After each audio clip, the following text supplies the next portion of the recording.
Thank you, brothers and sisters. Well, I'm going to keep coming here. 2 standing ovations. I don't think you guys are very generous. Let me say how excited I am. Over 600 people. Give yourselves a round of applause for your energy.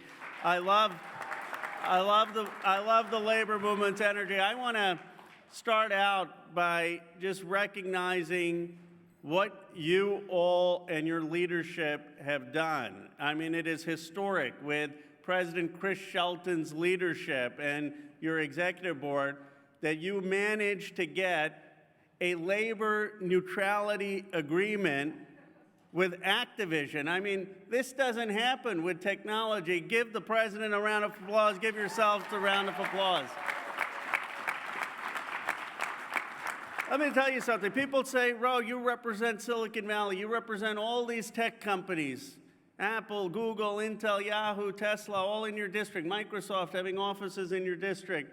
$11 trillion of market cap. Why are you out there fighting for labor? Why are you advocating labor? And I guess here's my point. Here's my point. We're making more money in this country than we ever have in the history of the world.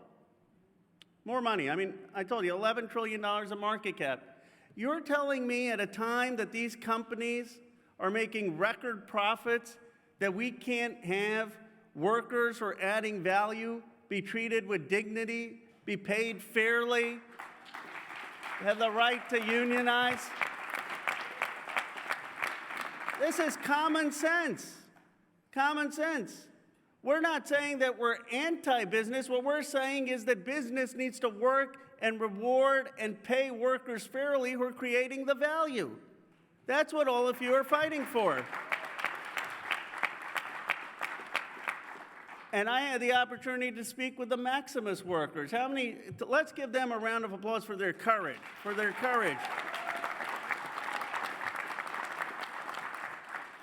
I mean, again, we're the richest country in the world, and we can't have our own contractors that we're engaged in. Is it too much to say that they should have a livable wage? That they should have basic health care? That they shouldn't have oppressive working conditions? You see, if we were a developing country, if we didn't have all this wealth, I'd say, okay, these are hard choices. We've got more money than we know what to do with in places. And the people who are adding the value, who are doing the work, all of you who are actually creating the profits, aren't getting paid fairly. This is the fundamental problem in this country. Income inequality since 1980 has skyrocketed. All of the gains have been going to the shareholders. They've been going to the executives. They aren't going to the actual folks, people like you, who are doing a lot of the work and creating the value. That's not capitalism. That's exploitation. And that's what you're fighting against.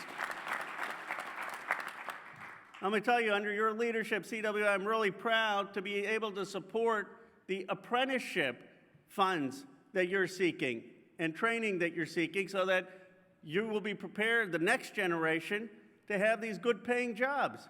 And we need more apprenticeships in this country. We need to focus, yes, we need to focus on college, but we also need to focus on the high-paying jobs of apprenticeship and technical skills so that we can educate the next generation of workers.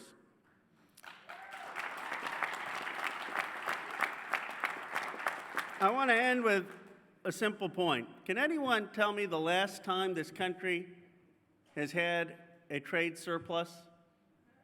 Any guesses? 1975. 1975.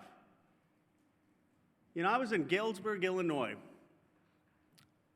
a couple of weeks ago, and the Maytag factory there that used to make refrigerators was shipped offshore in 2003. And I met with 20 folks over pizza, and they said, Ro, you know, it used to be our community. We used to celebrate Christmas together. We knew each other's families. If people were sick, we knew about that. You know what I'm talking about in terms of the camaraderie, the community Unions aren't just about jobs and good pays, it's about the community. And they said all that went offshore. President Obama eloquently spoke about that in 2004, but you know what they told me? They said presidents have come and gone. Congresses have come and gone. Our kids are still leaving the town. We still don't have new jobs.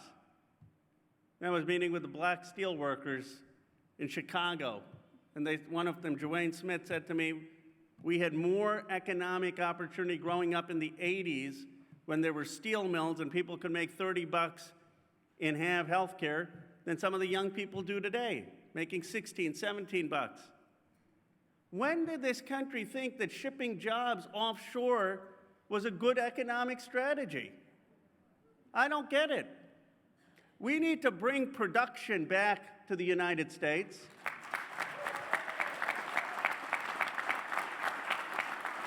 That's what this president is for. You know, it's not spin or build back better, all this stuff. It's pretty simple. Let's make things in this country. I mean, we couldn't make masks in America. We had to export them. We're not processing lithium, the next new oil in America. We're not making the new battery chips. We're not making the new steel. Here's my belief. Labor and business should organize across America so we can bring manufacturing back, build the next generation, create new jobs, and have a trade surplus in America again.